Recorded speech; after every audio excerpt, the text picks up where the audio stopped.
All right, we can get started here. So hopefully you've all taken the exam. I didn't check to see how many of you took it, but if there was some problem or let me know. I should start grading those today, and I should get them graded before the end of the week. And so hopefully you did okay. But do know that there are ways for your grade to improve. If you're not happy with the grade so far, there'll be more extra credit and other ways to do better. It could be a wake-up call if you didn't do as well as you wanted to go to tutoring, which we have here. And I don't know if people have been going, but I need to maybe emphasize again that this class is there's a lot of material, and so if you're not getting it all, it's a good idea to go get some extra help. All right, well, what we're talking about is crime theories. This is all part of our larger discussion of functionalism, so don't forget that that's in the background here as the thing we're trying to understand. And we started with strain theory, which comes from functionalism. Strain theory comes from Merton, who is one of the contributors to functionalism. And just to recall what strain theory was all about, that was this idea that Merton was trying to understand why would some young people get involved in crime even though they know right from wrong. It's not just that they didn't know better, which is what a lot of us assume and a lot of sociologists used to assume about young people involved in crime. Well, they just haven't been taught the right way. But he said, well, no, the criminals, the data we have, the information we have is they do know right from wrong, but they did it anyway. And so that led to this whole idea that sometimes there's strain, there's tension between what we know is the right thing to do and whether we're able to actually do it in the right way. The culturally approved goal, like, go be successful, and the culturally approved means, go to school and get a job. And so Merton said, when there's a strain that develops between a friction between what society's telling us we're supposed to do, but then we say, well, we don't have the right way to get there, then people sometimes find innovative ways, was the term he used to get to the goal. But he's trying to complicate our picture. Remember, we said Merton is giving us a complicated functionalism. So instead of a simplistic notion that the reason young people commit crime is they just don't know better, he's saying, well, it's more complicated than that. They may know better, but they just might be in the right circumstance to be able to do things in the right way. Or they may know better, but not care about the goals society is giving them, but still be able to do it the right way. I mean, there's a lot of variations on either you do the right thing or you don't do the right thing.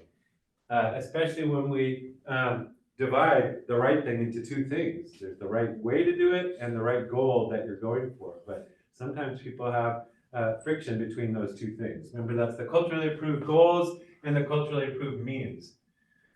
And we said, well, what does Merton then help us understand in terms of crime? We said, well, he helps us understand why sometimes in high schools people group off into separate subcultures, and sometimes they're like deviant subcultures, like you have the criminal gangs over here in the high school.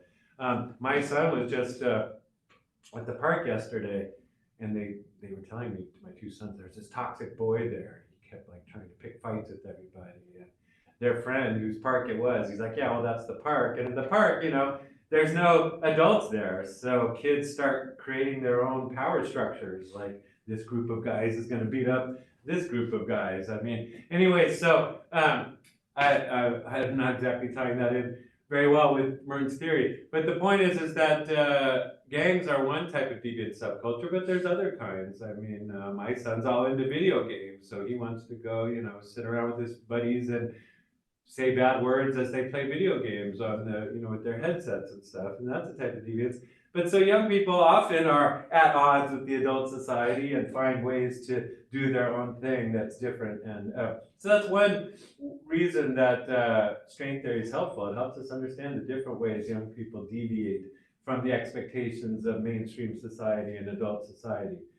But another reason we said it was a useful theory is it can help us understand why low-income communities might be the place where we'd expect a lot of crime. I mean, if you're gonna say in America, everybody's supposed to get rich, that's the goal here in America.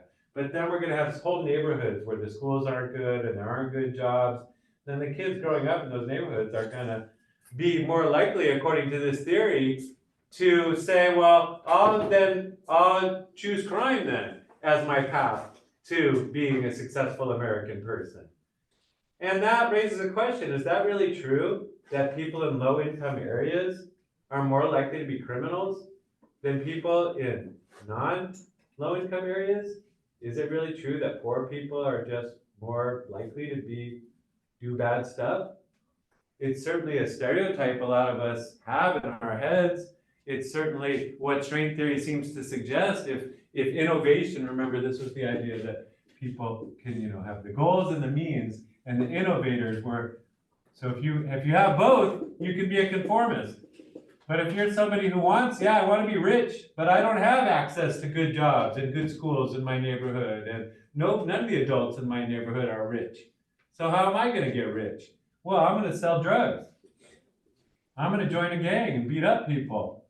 That's called innovators in Merton's terminology. And according to his theory, you would expect to find innovators in communities where there's pressure to get money, but there isn't access to good things like good schools and good jobs. And I'm asking you, is that really true? A lot of people who grew up here in Linda, this area around the school qualifies as a low-income area. It's certainly the kind of place that, according to sociologists, the young people growing up here don't have access to good schools, really, or good jobs. You'd have to go to someplace like Sacramento to find better schools, or Placer County, where I live, to find better schools and better jobs. If you're growing up here and you don't have a car and you can't go rent an apartment in Placer, where are you gonna, get the good job? And so, but you grew up here. Are most of the people you know wanting to sell drugs and be criminal? You're here in college. So you didn't innovate. You're being conformist. You're doing the things that, and I'm not saying all of you grew up in a neighborhood like that, but it raises the question, if we're going to try to explain data, so theory, remember, is trying to explain data. You have data over here, like crime, and you're trying to ask, what is the cause of it? And if you're saying, well, it's growing up in a low-income neighborhood, that makes you more likely to become a criminal. Well, is that really true? If we look at all the people growing up in a low-income neighborhood, do most of them choose crime? And if we look at people in an upper-income neighborhood, are most of them never criminals? Is that really true? And so, but there's a deeper question here too. What do we mean by criminal? We say you're going to turn to crime. I mean, he's calling them innovators. But I mean, how do we know who's a criminal? What's a criminal? So I'll ask you this as we complicate our question of, well, what do we mean by crime and how do you know, and do we even know who's a criminal or not? Are there things, do you think, that males can do in society and no one would go, oh, you're being deviant, you're being weird? But if a female did it, we would look at her and go, that's deviant, that's weird, you shouldn't do that. Can you think of any examples of that kind of double standard where males get away with it and people don't think they're bad or deviant, but if a female did it, what's wrong with you, honey? Nothing like that? Or is everything equal in terms of what you're allowed to do or not do in American culture? Or Mexican American culture, or whatever culture you're in, can you think of an example of where the men can do it, but the females, we'll think you're deviant if you do that? We'll say bad things about you, we'll call you names. What are the deviant words we call women? Can you think of any labels that we have that people give to women? It's international, the other day was International Women's Day. I'm a big feminist. I believe women are equal. It should be equal, but I, as a sociologist, say, but it actually is true if you look at our society that they're not treated equally. Can you think of any examples? No examples where if a guy does it, people are like, right on, dude, good job. And if a female does it, we're like, what's wrong with you? We're going to give you a label. You don't know anything like that? I'm trying not to get mad at this class because I like you guys, but it's really hard to get you guys sometimes to say anything. That makes class suck. So I would hope that would be the punishment. Let's have a sucky class. Okay, we can all stand here. Yeah. I can only think of like if a guy were to go shirtless, it'd be fine. Okay. If a girl did, it'd be like. Okay, so what you're allowed to wear and what you can, rock or not rock or what you can wear. Yeah, there's a double standard as far as, what you're allowed to reveal or not. Okay. Yeah, any others you can think of? If you can't think of any, great, that means we have a totally equal society and we don't need sociology anymore. And we can just sit down. Well, maybe we'll come back to the gender one. Can you think of any things with race? Are there things where white people, if they do it, no one says, oh, that's weird, that's odd that you're doing that. But if you're a dark-skinned person, people are looking at you and suspicious of you and expecting you to do something wrong. Or do we just treat white people and dark-skinned people exactly equally? You're saying no. Well, let me ask a more pointed question then. How many in here think that you've ever been pulled over by the police for no reason? Nobody? Well, good job. All right, well, this is a very inexperienced class. I guess you spent a lot of time with your mom. Good. But when you get out into the real world of the United States, you'll find that there are differences. For example, a lot of people say that if they're dark-skinned when they go shopping at the mall, that they're watched more by people, that they're accused of shoplifting, or people follow them, or the store managers checking them out. Whereas if you ask white people, have you ever been followed in a store? Have you ever been accused of shoplifting? They're like, no, that never happens, bro. Or getting pulled over on the street. Lots of dark-skinned people claim or report being pulled over by cops and checked out, and they didn't do anything wrong, and they were let go, but it was just the cops being suspicious of them because of nothing else other than their dark skin. I'm glad that hasn't happened to you if it hasn't. But sociologists went out when we asked people about this, lots of dark-skinned people report being treated this way. And lots of white people say they haven't been treated this way. So you didn't come up with any example, maybe one example of men being treated differently than females. I can give you many examples. You can't think of any? What about poor people and rich people? Are they treated totally equally in America? Can you think of any examples where if you're poor, people think you're deviant and are going to treat you differently and give you names, whereas if you're rich and you do the exact same behavior, they don't say, that's weird, that's odd. Think of any? I'll have to spell these out for you, yeah. Maybe if you're poor and you have like a really expensive car, they're like, why are you buying that? If people know you're poor and you have a nice car and they're like, why are you wasting your money on that? Or even drinking alcohol. The example I often use is drinking alcohol. If you're drinking champagne at a garden party and you're drinking it out of a champagne flute, people say, wow, what an elegant party you're having. But if I'm drinking a beer on the street out of a paper bag outside, well, he's an alcoholic or something like that, or he's a weirdo. Or just take homelessness. We have in this society now laws against camping. So here in Marysville, they'll say if you're camping in Marysville, that's illegal. What do they mean? Like you're not allowed to pitch a tent and roast marshmallows at Ellis Lake? Is that what they're talking about when they say you're not allowed to camp in Marysville? They're saying you can't sleep in Marysville if you don't have a home. If you're sleeping in your car, that's camping. If you're sleeping on a park bench, that's camping. If you're sleeping on the ground, that's camping. If you're camping, it's illegal. So we can arrest you and we can kick you out of town or we can put you in jail. So if you're rich and you have a home or you have money to rent a place, then you're okay. You could sleep in Marysville. But if you're poor and you don't have that, then you're not welcome here and we'll arrest you. What about loitering? There's a law that says you're not allowed to loiter. What does loiter mean? Well, loitering is if you don't have money, then you're not allowed to be at the mall. If you're not going to spend money, you're not allowed to be at the mall or on the sidewalk. But if you're rich and you have money and you're shopping, then you're not loitering. So what does the word loitering mean other than you're a poor person out here in public and we don't want to look at you, so go away. And they can arrest you. you're loitering, you don't have money, and you're sitting here in front of the store, and we don't want you here, so we're arresting you, charged of citing you. And so there's a lot, those are examples of laws. The classic example is no sleeping under bridges. In France, they made a law saying you're not allowed to sleep under the bridge. Well, who would ever sleep under a bridge? A poor person. Rich people don't sleep under bridges. So it's a law aimed at controlling poor people.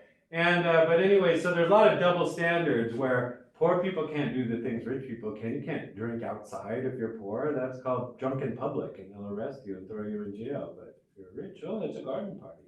They're enjoying themselves. If you're rich and you smoke cigarettes, they're like, oh, he's enjoying the good life. Oh, that's a nice cigar he smokes. But if you're poor and you smoke, they're like, what are you doing, buddy?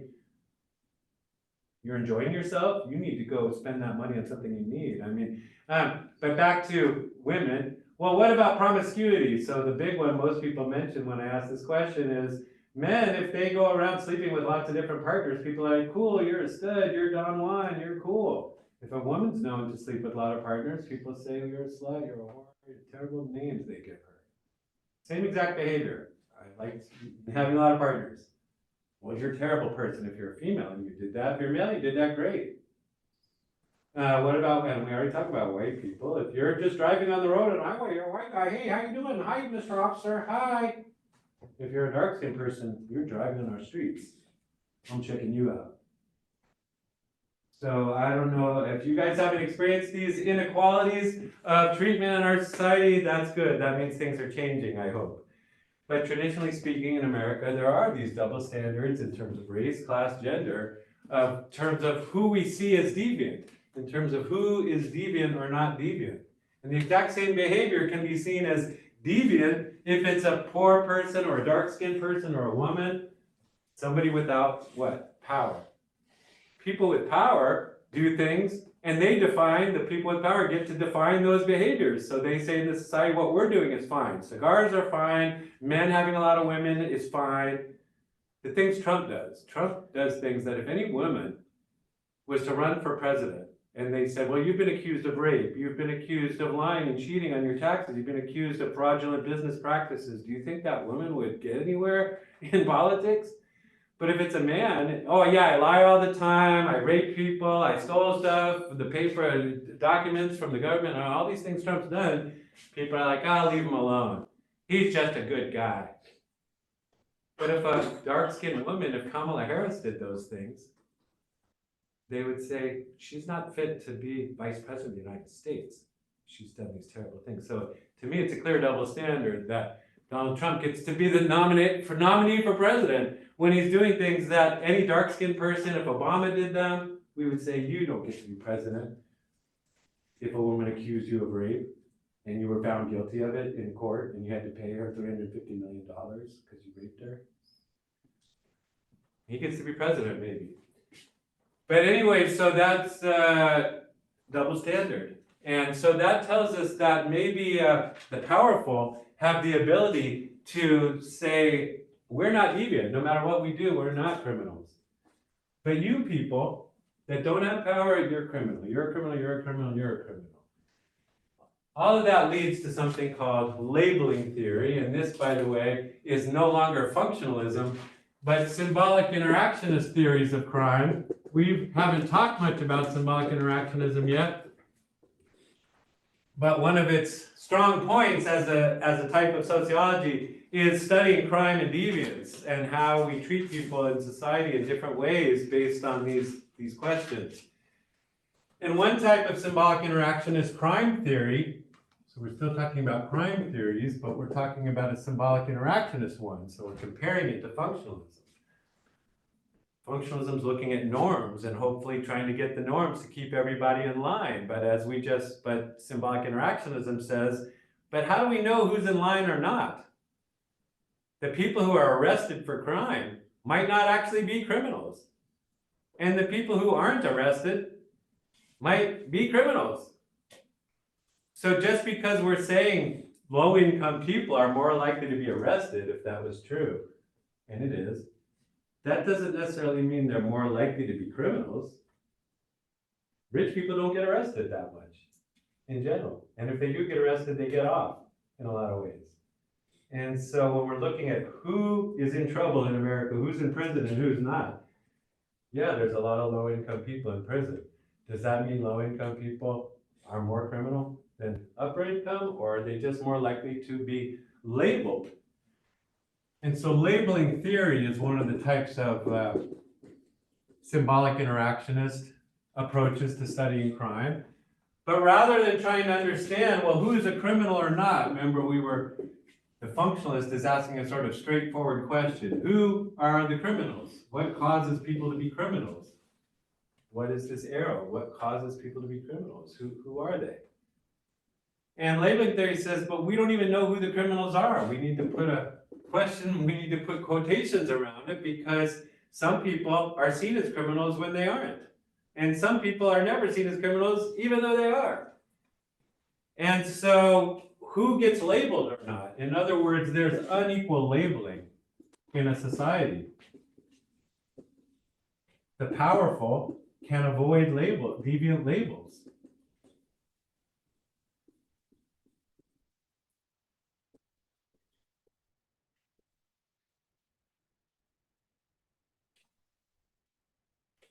Just like, to take it to a lower level, my son complains about his classroom and who gets in trouble and who doesn't get in trouble in the classroom for the exact same behaviors in his mind. So the teacher, the person in authority, will give me a minor form or get me in trouble for doing X, Y, or Z, but those people over there, she doesn't get them in trouble. Well, he has a female teacher, so who do you guess he thinks has the power in his classroom who's not getting labeled deviant? He thinks girls are. He thinks the teacher favors girls, there's a bias towards the girls, and they do the same behavior, they're talking to their neighbor, they're doing the things he does, but she's labeling him. I tried to say to him, I don't know if that's true, dude, but we often perceive injustice when there might not be any.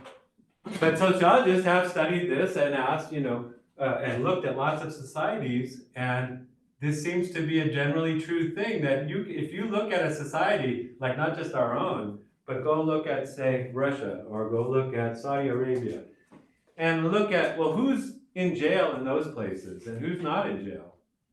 Who is seen as the bad people, and the deviant people, and the people we have to watch, and who isn't? And if you ask those questions, you'll see that the powerful in a particular society are the ones who keep themselves and their children out of prison and out of trouble, and the powerless ones are the ones. So like in our society, if it's true that our prisons are filled with poor people and dark-skinned people, that gives you a pretty good sense of who are the people with power. The rich people and the white people have more power than the poor and the dark-skinned in America.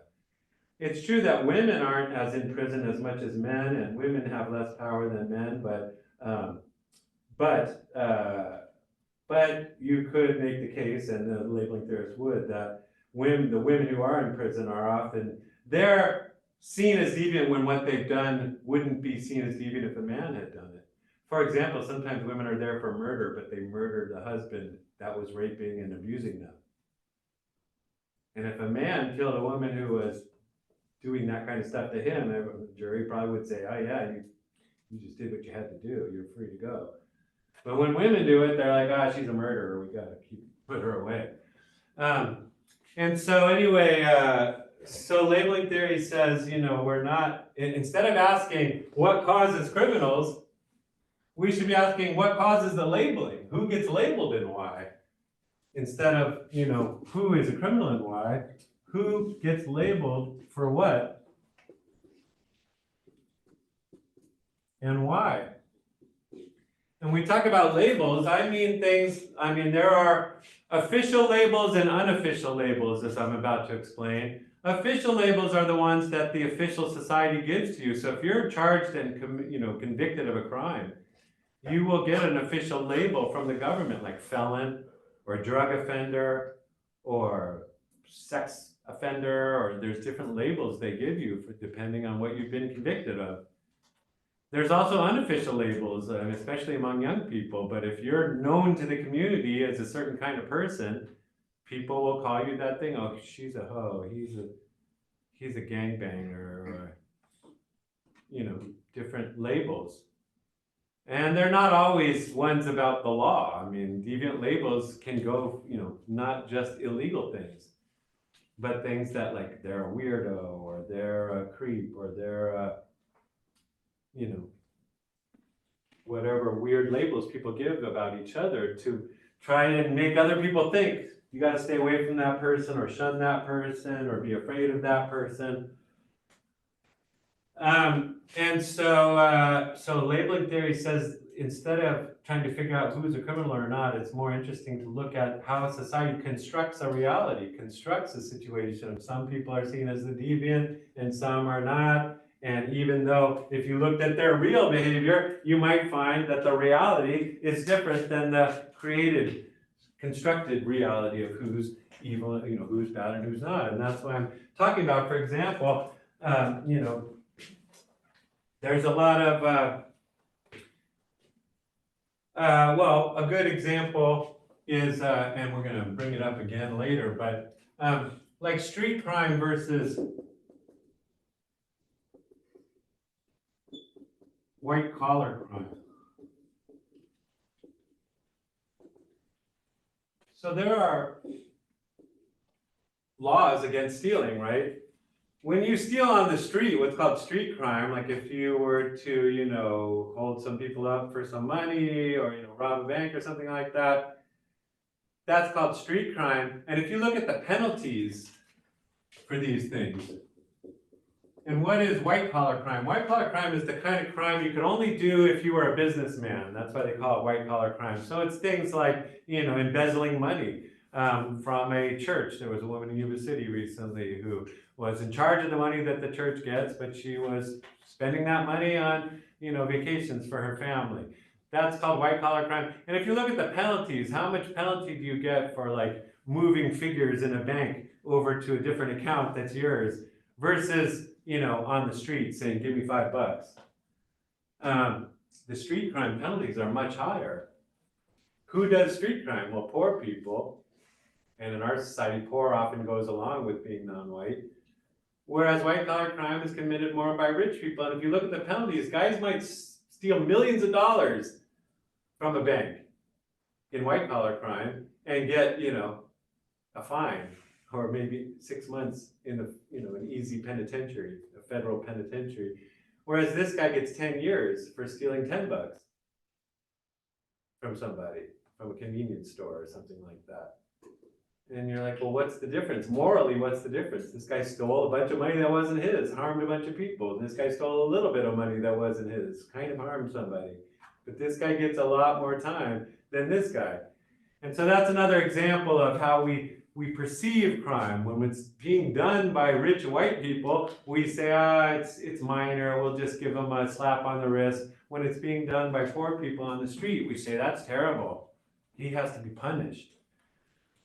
And so labeling theory says we need to pay more attention to what we label as criminal and what we don't, and how we treat people differently based on things like race, class, and gender. But a second point about labeling theory isn't only the unequal labeling, there's also the labeling process.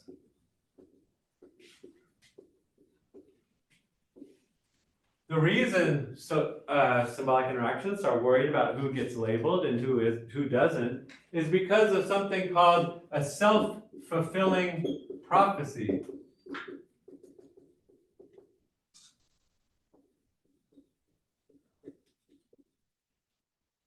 A self-fulfilling prophecy. What does that mean? What's a prophecy? What's a prophet? Prophets make prophecies. What are prophecies? They're predictions about the future, like, Elijah the prophet, or in the Bible, there's a bunch of prophets that predict the future. Well, one day this is going to happen. So a prophecy is a prediction for the future. What is a self-fulfilling prophecy? Well, that's one that just by saying it out loud, you make it likely to happen. A self-fulfilling, you made it come true just by saying it. Like sometimes when somebody's walking on the street and you go, trip, trip, trip, you're gonna trip. And then you make them trip and they're like, dude, you caused me to trip. Just by saying you're gonna trip, I made you trip, yeah. Well, that's like a self-fulfilling prophecy, right? And so what are we talking about here? In what way would labeling be like a self-fulfilling prophecy? Think of what I'm talking about here. Like if people say, you're gonna become something, you become it, or something like that? Yeah, like if you tell a young person, you're bad, you're headed for no good, you're a criminal, you're a loser, you suck, you're kind of setting them up for that. Whereas if you say to somebody, we have hope for you, we know you're going to be great, things are going to go great for you, you're kind of setting them up for that. And labeling theory says one problem with this unequal labeling is we're actually making it more likely that people who we say are bad will actually turn out bad. How does this work? Well, there's a process to it. It starts with something called primary deviation.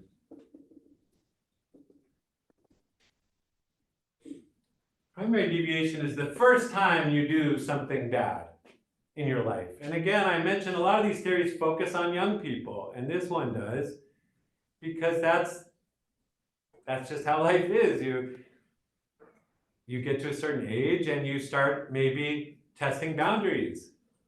And all of us, I would submit to you, have at some point in our development as humans tested some boundaries and tried doing something that we knew somebody told us you're not supposed to do.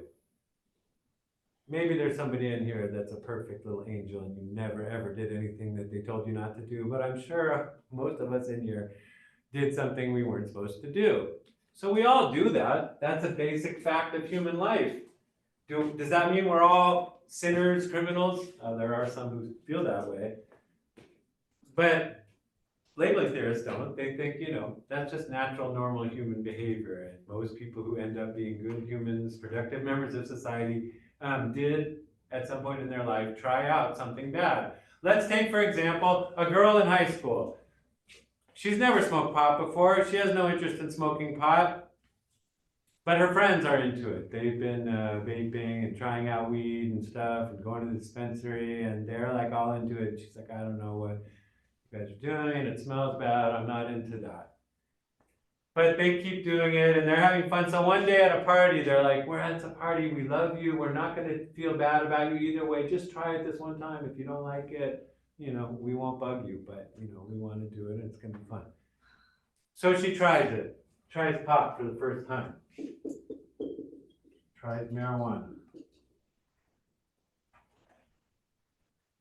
But she got unlucky because this party, and maybe things aren't this way, but when I was in high school, parties often got broken up by the police. So there's a bunch of high school kids having a party, they've taken over somebody's house, and then somebody calls the cops, and the cops come, and the cops make everybody leave. I never understood as a teenager why the cops made everybody leave, all these drunk people and stuff, getting in their cars and leaving. Great idea.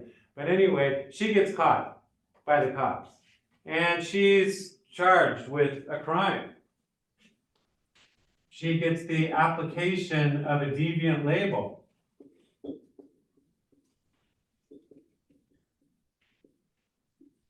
So that's the next step in the process. She's caught.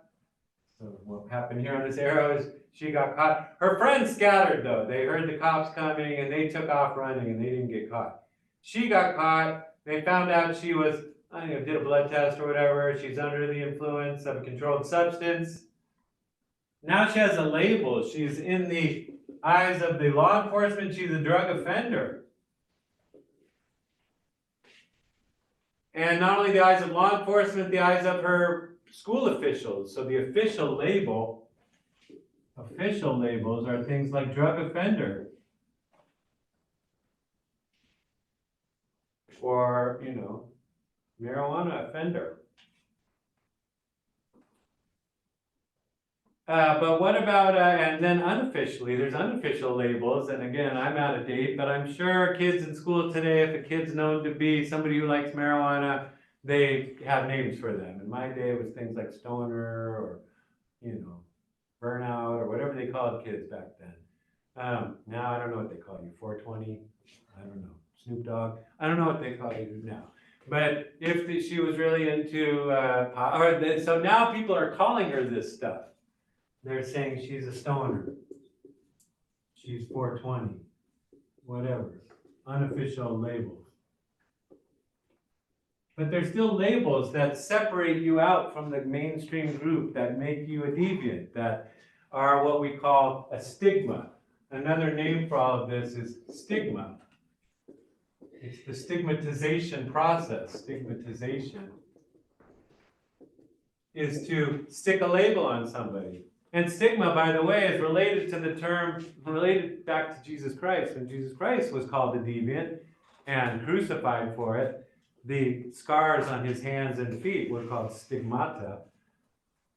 And we still use that term now to mean that when somebody is accused of a crime or called a criminal, it's almost like a stigmata. It's almost like this thing that sticks on them that's still there for people to see. It's like a black cloud is how I think of it. It's like a little black cloud that's put on you. And if you have that black cloud over you with rain falling on you, how does that change your life?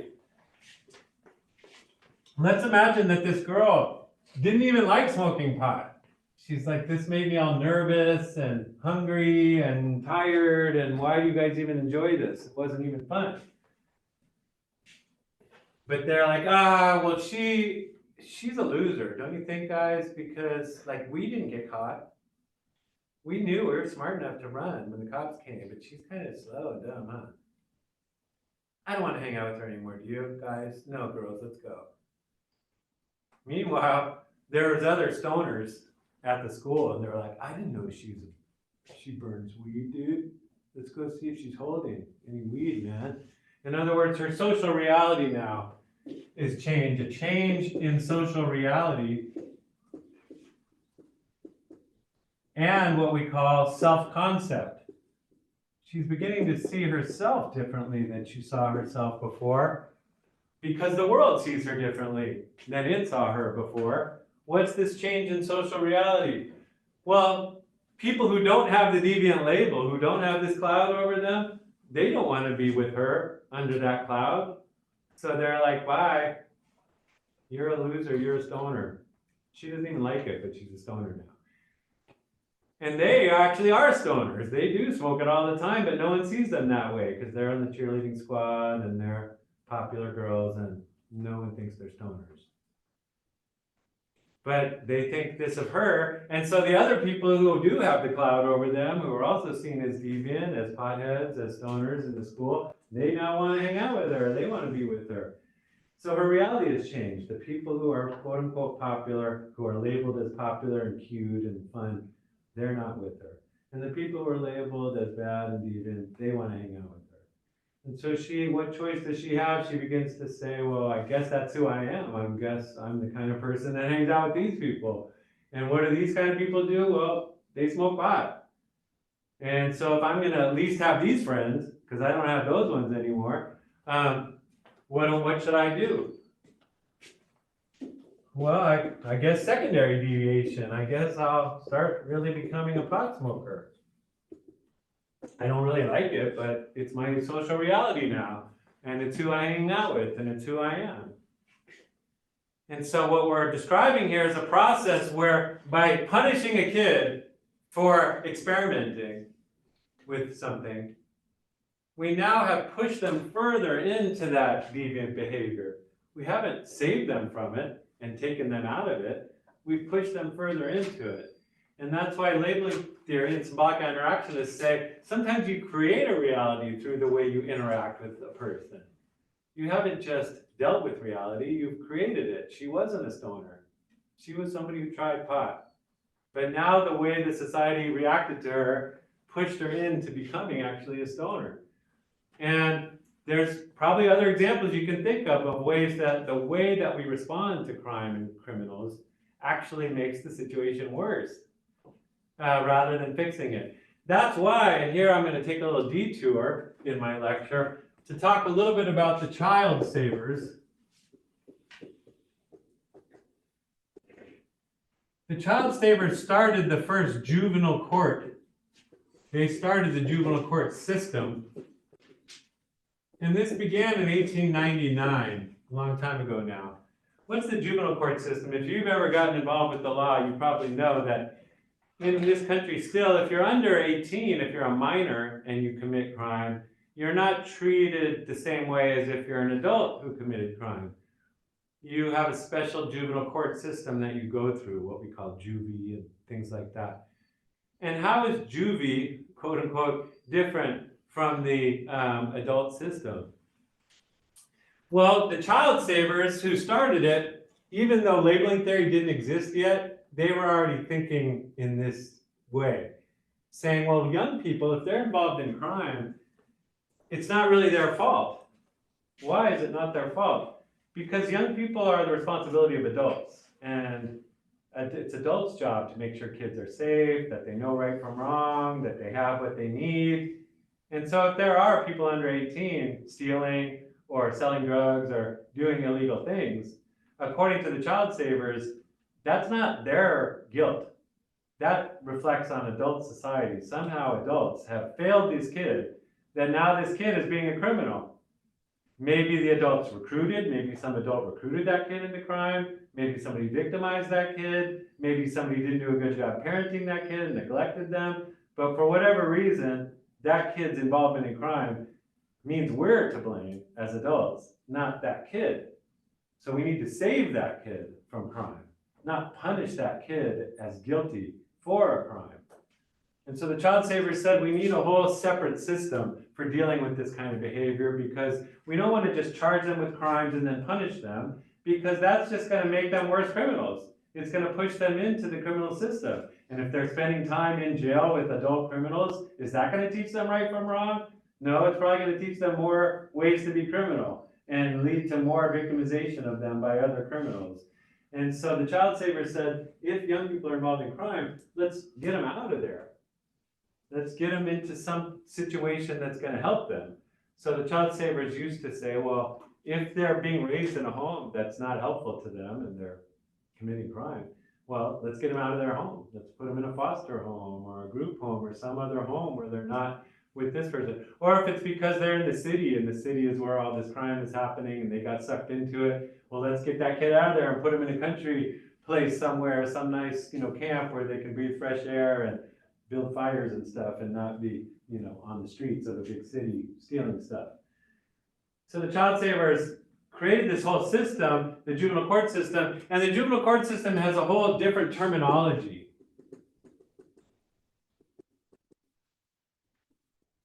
Because they wanted to avoid stigma. Young people involved in crime are not guilty of crime, according to this viewpoint. And so we shouldn't be using the same terminology.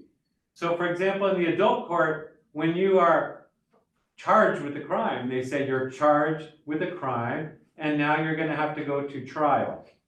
They don't say that in the juvenile court. They say in the juvenile court, you've been referred to the court, meaning somebody sent you here. It could be the police, it could be a teacher, it could be your parents, but somebody said to the court, you need to handle this kid because we can't handle them. So you're referred, you're not charged, you're referred. And then if they find you guilty, they don't call it that. They say, now we have to, give you your disposition, meaning we have to figure out what to do with you now. Not that you're guilty and need the punishment, but that you've been found, there's this problem here. I forget what they call it. And then, but we're not going to sentence you. They say we're going to give you a disposition. And the disposition might mean you have to go to juvenile hall for a few months, or you have to go to a camp, a juvenile camp up in the mountains or something like that. But they don't use the same terminology as the adult crime because they're trying to avoid the whole wording, the language about crime. Because they would say it's not crime. It's young people being mistreated, young people on the wrong path, young people in a bad situation. But we don't want to call it crime because by calling it crime, we'd actually turn them into criminals. And we want to save them from criminality. I'm harping on this a little bit because America has gone away from this idea. We now do oftentimes declare children adults. They'll say, well, you're under 18, but we're going to declare you an adult and charge you in the adult courts and give you adult, guilt and punishment. And so in a lot of ways, we've erased this distinction now. We've treated children as if they were adults and not given them second chances. The this system was set up to say, let's let kids grow up, and then hopefully they can be good adults, not just criminals the rest of their lives. But we don't seem to do that as much anymore, and if kids commit crime, we immediately treat them as if they were criminals and give them long sentences. And so we're doing more labeling than we used to. It's true that, just to defend, I mean, if you ask, well, why is that? Well, because one problem with this system is it created an incentive for adult criminals to prey on youth and say, well, hey, I could get some young people involved in crime because they only face light sentences in the juvenile court system. So like if I'm a criminal and I need to sell drugs, or I need to carry this pound of cocaine across town, if I was going to get an adult to do it for me, he's going to want a lot of money to do that because it's very dangerous and he's going to have to go to jail for a long time if he gets caught. But this kid, this 10-year-old kid, 12-year-old kid, he's only going to go to juvie for a little while. So once you run it across town, I'll give you $100. See what I'm saying? So these adult criminals wanted to prey on juveniles because the kids would agree to it. So the society had to kind of increase the penalties on juveniles just to take away that kind of perverse incentive for adult criminals to prey on juveniles. But again, the symbolic interactionists would say, if we want to get kids away from becoming lifelong drug addicts or gangbangers or things, we shouldn't be so quick to punish them right away. We should find ways of keeping kids out of the criminal justice system and out of the whole process of labeling people as criminals and get them more informal ways. I personally like, there's a whole approach to juvenile justice called restorative justice that says, instead of calling you a criminal and saying you're a bad guy, we just ask you to restore the harm that you've done. So like if, say like your harm was you vandalized somebody's wall and you spray painted it. Well, the way we're going to fix that is you're going to go paint that wall and clean that wall up. And that, so instead of you're bad and punish you, well, this was an injustice that occurred, and we're going to ask you as the committer of this injustice to fix the injustice. And that way of handling youth crime, it avoids the labeling and also is, it's what I would call natural consequence. I mean, it works best with kids too. You can tell your kid over and over, don't jump on the couch, don't jump on the couch, and he's never going to listen to you. But as soon as the kid falls off the couch himself, it hits his head, the kid will think twice about jumping. So that's called natural consequence. And those work better usually than when the state or the authorities impose some punishment on you. People don't usually listen to those. And so again, I think these are important points. If we really want to have a society with less crime in it, then putting all our effort into punishment and locking people up isn't seem to be the best way of doing that. It costs a lot of money, it doesn't work, and most of the people who commit crime don't get caught anyway. So we might be better off thinking in other ways about why people do or don't become criminals. So that's labeling theory. Another type of symbolic interactionist theory is called learning theory.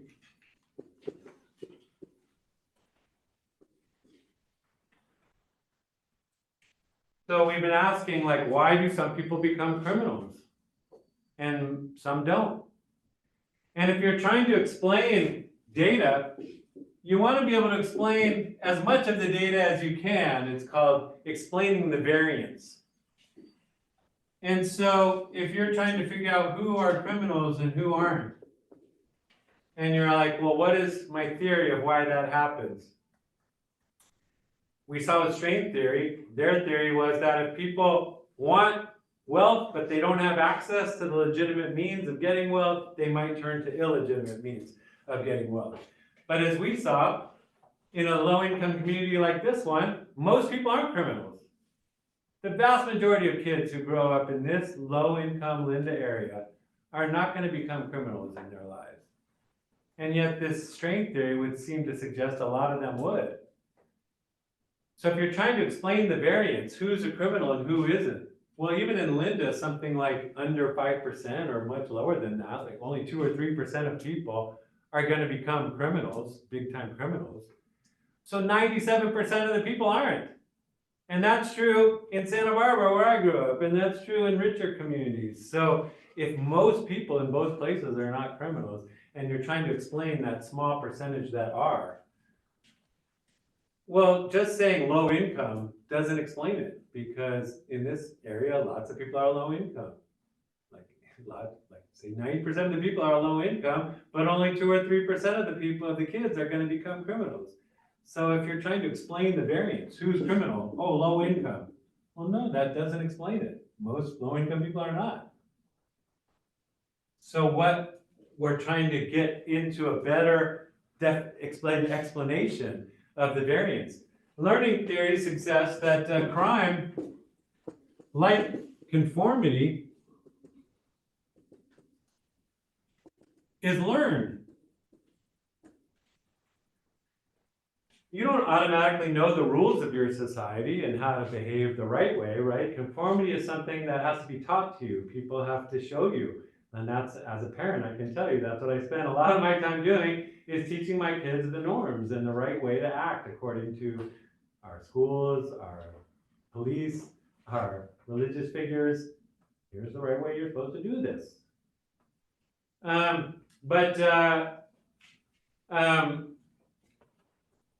But we seem to feel like crime is just something that happens to people because they were low income or they were abused as a kid or something. But crime doesn't just happen. You have to know how to do it. I mean, maybe I'd like to sell crack. But I mean, to sell crack, I would have to know, where do you buy wholesale cocaine? And how do you transport it safely? And if somebody comes and tries to take your stash, how do you stop them? Do you need a gun for that? What kind of gun? I don't know what a Tech-9 is.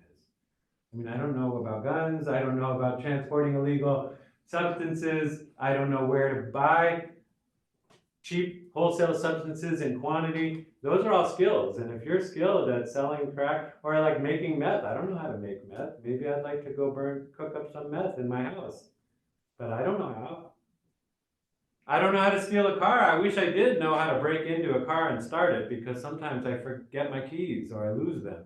And if I knew how to like break into my own car and start it, that would help me out, but I don't. But those are all crimes, right? But if people know how to sell drugs, if they know how to cook drugs, if they know how to steal stuff, they've been taught. And so maybe it's, if we're trying to explain, well, who's the criminals and who isn't, maybe it isn't low income is the explanation. Maybe it's exposure to a criminalistic tradition. I'm just using the terminology that the original theorists who came up with this theory, learning theory, used. So that's fancy language, exposure to a criminalistic tradition, but what's it talking about? It's talking about being recruited by other criminals, recruited by criminals. You don't know what recruitment means? It's like when young people get sucked into an adult gang. There's already a gang in the community. It's an existing tradition. It's already there. They're criminals. The kid didn't start it. He's not part of it. He didn't know about it, but he got sucked into it. If you watch a lot of gangster movies like Goodfellas or Godfather or other Scarface, movies like that, there's often a character who got kind of sucked into the gang because he was just some kid that was, interested in what these guys were doing, or somebody said, "Hey kid, you want to make $1? Do this for me." And kids get recruited in. Hey, we want you to be part of us. And in a low-income community, it's often the case that the criminals are the ones that seem the most glamorous. I mean, the regular people have crappy low-income jobs that they have to wake up early for and that they look miserable doing, but the criminals have nice cars and nice clothes and looks like they're having fun. And so if you're growing up in a low-income area, most kids don't become criminals, but there might be a few who gravitate to the criminals or get caught up in them. Where I was growing up in Santa Barbara, California, I remember asking my mom about people who were wealthier than us. I remember asking those are really nice houses, Mom. Who lives in those? Because that's way bigger than ours. And she'd go, well, that one I know, he's a doctor. Oh, he's a lawyer. Oh, they're both lawyers. I'm like, well, how do you get to be a doctor or a lawyer? And she's like, well, lots of school. You better like school if you want to be a doctor, because they have to do 10 more years of school after high school, after college. I'm like, oh, okay, well, I don't know about that. I also remember asking about poorer people I saw. I saw a guy drinking out of a paper bag on a park bench or on a bus bench. And I was like, why is he drinking out of a paper bag? How can there be liquid inside a paper bag? And she's like, no, son, there's a bottle inside there. Well, why does it have a paper bag over it? Because it's alcohol, because he's a wino, my mom said. I'm like, well, what's a wino? Somebody who's addicted to alcohol, and that's all he does all day is drink out of that bag. I'm like, well, how do you get to be a wino? It's like, well, drop out of school, don't finish college, don't finish high school, and you might end up that way. I'm like, okay, well, I don't want to be that way. So what I was learning in my community, where there were wealthy people with nice houses that had gone to nice colleges, and poorer people with less in life to be excited about, it was clear to me the learning was, if you want to be the happy people with the nice houses, you got to go to school.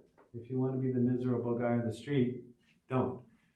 But if you're growing up in Linda, California, you might get a different message. You might go, well, those people that work hard, they look miserable. They're not making any money. They're doing crappy jobs that I would never want to do. And these guys driving by in the nice Jeep with the boom-in sound system and stuff, well, how did he get that? Crack, meth, prostitution. So you learn from that. You learn by being exposed to these criminalistic traditions. There weren't criminals that I knew of in my neighborhood, so I didn't get to see what that's like and how you could do that. And I remember my mom not wanting me to be seeing those things. But if you're poor and you grow up in a poor community, sometimes you can't keep your kids away from those things because, as we're going to talk about soon, poor communities often, the only place poor people can live are in the parts of town where those things happen.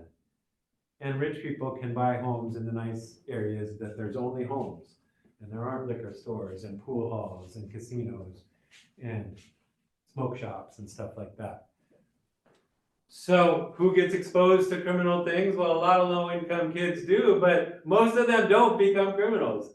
The ones that do probably got recruited into it. And so it's not just that they didn't learn right from wrong or they didn't have enough in life.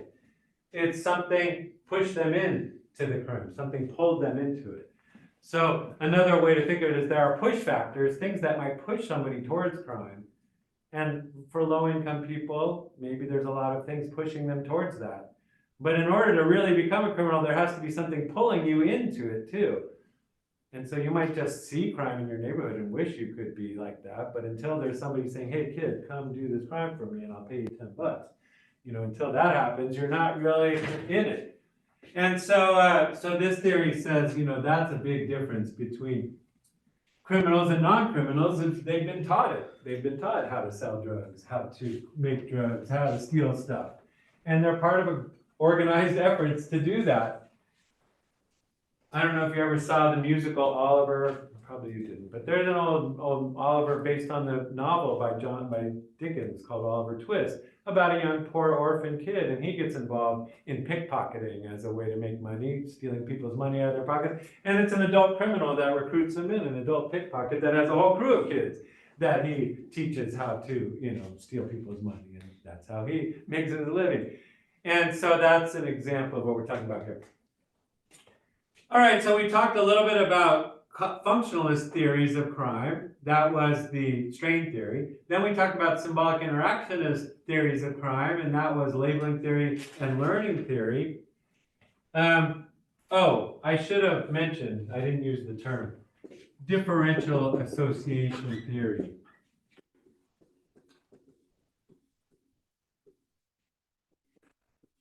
This was learning theory. I just explained it, but I didn't use that term. So differential association theory. It was what we were just talking about, who you hang out with. If you end up hanging out with a criminal gang of people, associating with them, that's the term police use, who do you associate with? And differential goes back to this question, what's the difference between low-income kids who do get involved in crime and low-income kids who don't get involved in crime? This theory is trying to explain that differential, that difference between them. And the difference is whom you associate with. If you end up associating with a criminalistic tradition, a group of criminals in your neighborhood, you might end up getting sucked into the world of crime. On the other hand, if you don't go hang out with those people, you probably won't. That's why, you know, this is kind of common sense in the sense that your mother probably said, you know, don't hang out with the wrong people. Don't fall in with the wrong crowd. Or people often, when they theorize about their friend or a relative who got involved in crime, they'll say, oh, they fell in with the wrong crowd. They made the wrong friends. And that's what this theory is basically saying. If we're trying to differentiate those who get involved in crime from those who don't, let's look at who they associate with, who they hang out with. And the police see this too. I mean, that's why they try to keep databases on gangs and who's in them and who's hanging out with them. Those databases have their own problems because some kid might just get seen with a gangbanger and then he's in the database and then he's labeled. And those gang databases, I don't know if you know about them, but they definitely label people and you get your crimes enhanced. If you do commit a crime and you're in the gang database, you get a worse punishment than some kid who wasn't in the gang database. And you might have had no control over whether you were in the gang database or not. The cops just put you in there because you were known to associate. You knew somebody at your school who was a gangbanger and they saw you with them, so they put your name in there. But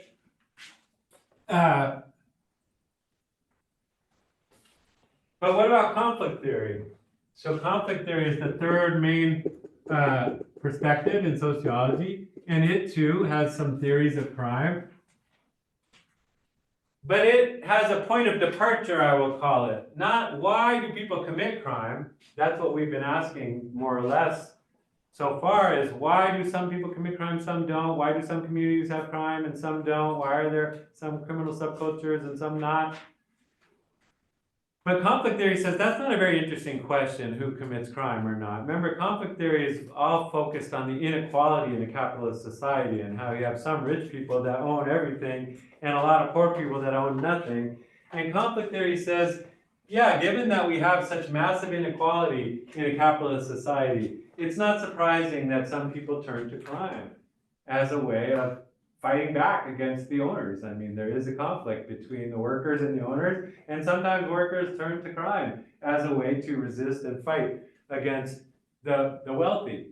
So that's not surprising to a conflict theorist, and they don't feel that that needs much explanation. We don't need theories of why do poor people turn to crime sometimes. But in their view, a more interesting question is, how do the powerful use the law and law enforcement to maintain their power?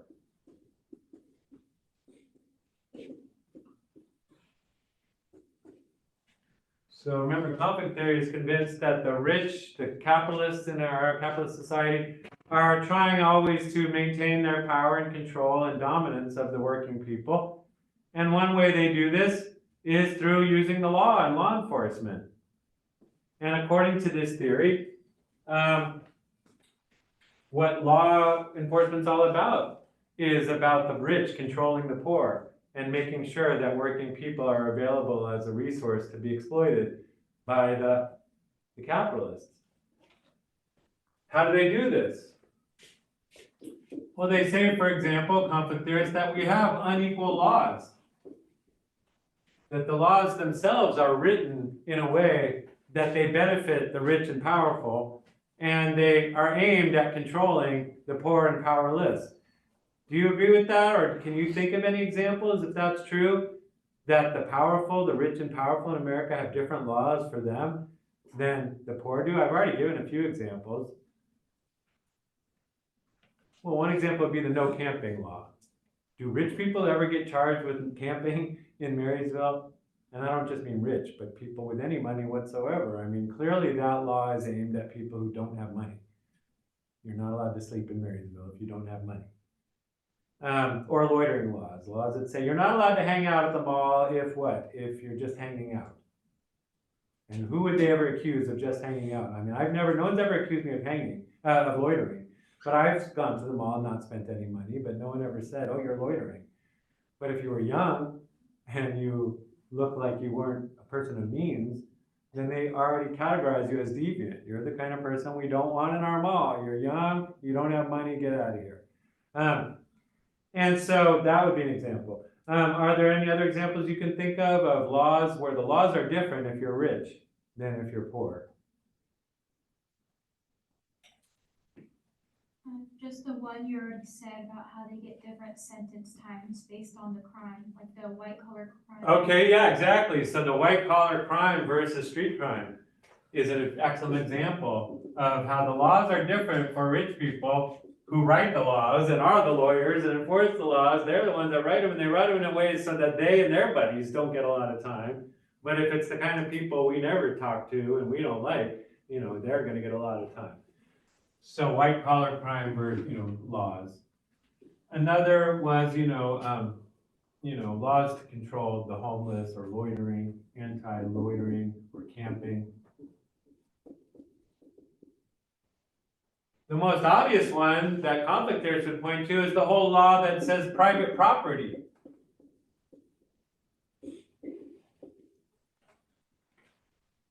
If you own property, then you get to put a sign on it saying it's private. And if you have such a sign, then if somebody's on that property and you don't like them or know them, you get to call the cops and say, hey, there's a stranger, there's somebody violating my property, come get them. Well, if you don't own property, do you get to do that?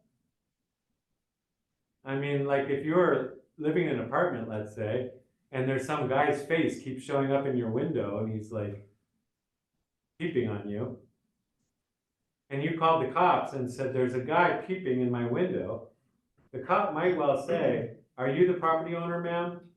Well, no, I'm renting.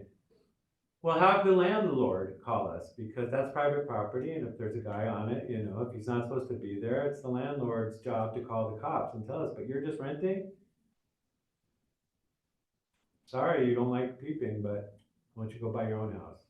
In other words, it's not your standing, you don't have standing with the cops to say that this guy's peeping, maybe, because it's private property, and if the landowner owns it, he might have given that guy permission to stick his nose on your window. The cop doesn't know, but the cops always favor the landowner over somebody who doesn't own land. And that's a sign that you're in a capitalist society that favors landowners over the peasantry, over the working people that need to work for a living. And so, so this whole idea that if you're the property owner, you can have the cops available to you as your own personal security force that keeps people off your property. But if you don't own property, you don't get to have police force protecting you, at your call. And so that's another example. And another would be the tax laws. Tax laws is a big one that, they keep arguing about in the federal level. The rich always complain about taxes, but how much do they pay versus how much do you pay? If you work for a living, working people, workers, we pay about 35% taxes. If you're getting ready to pay your taxes in April, the government takes about 35% of what you make, which seems like a lot of us complain about it. But if you're not a worker, if you're a capitalist, how much do you pay? 15%.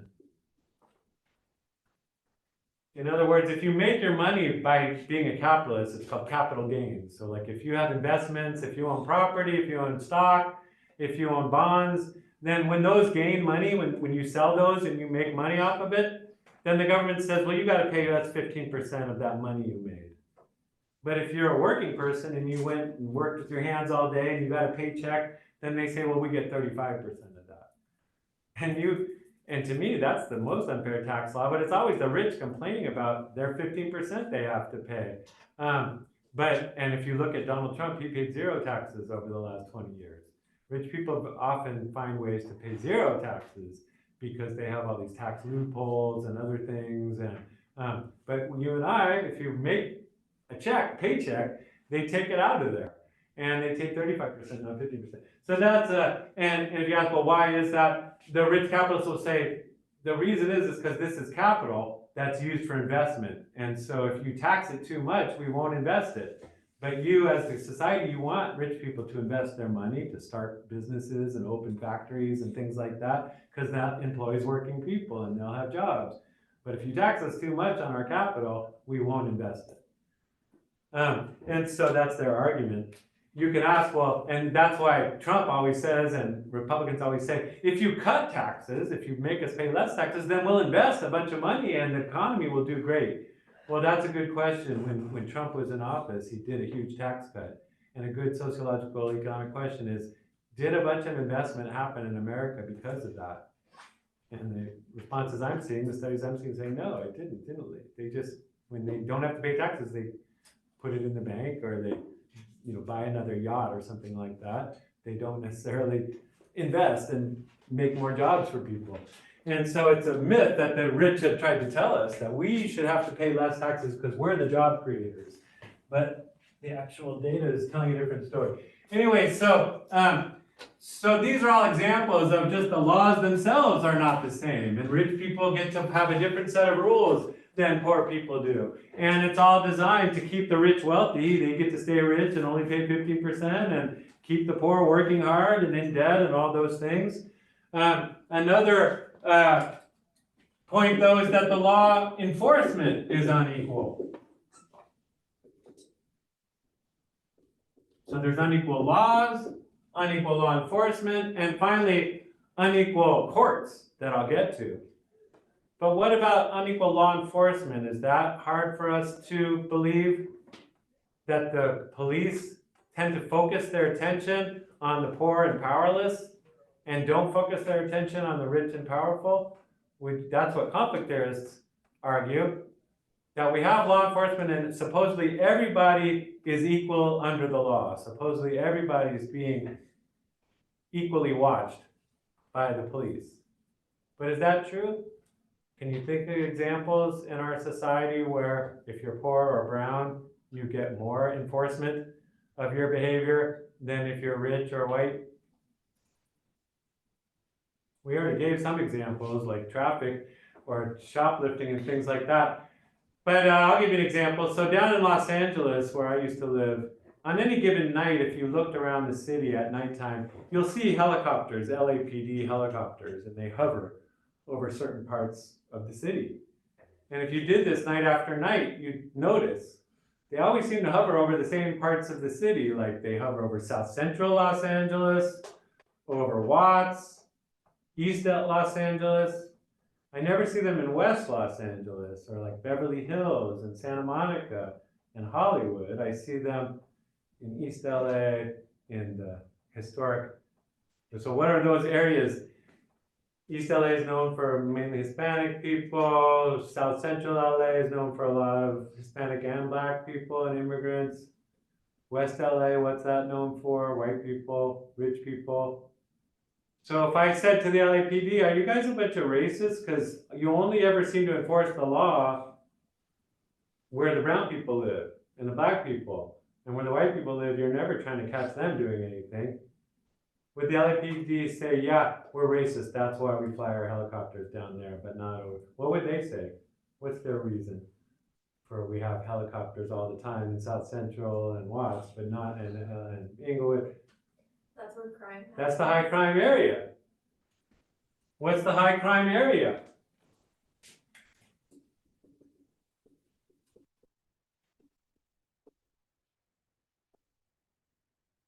Well, the high crime area is often the result of what we can call zoning laws. I see people packing up. Is it 11:15? It's only 10:10. No, what time is it? Somebody have the time? I don't know my glasses on. It's 11:15. It's 11:15? Okay, so we'll have to come back to this, but yeah, anyway, so we'll talk about zoning laws. Why are certain areas of the city the place where all the crime happens and other areas of the city less so? I will just mention that East LA has always been a high crime area. When it was used to be Jewish people mainly lived in East LA. It was a high crime area, and then it became an area where Black people lived, and it was a high crime area. Now it's a place where mainly Mexicans and other Latinos live, and it's still a high crime area. So is it the people, the type of people that live there, that make it deviant and crime filled, or is it something else? And we'll come back to that question on Thursday.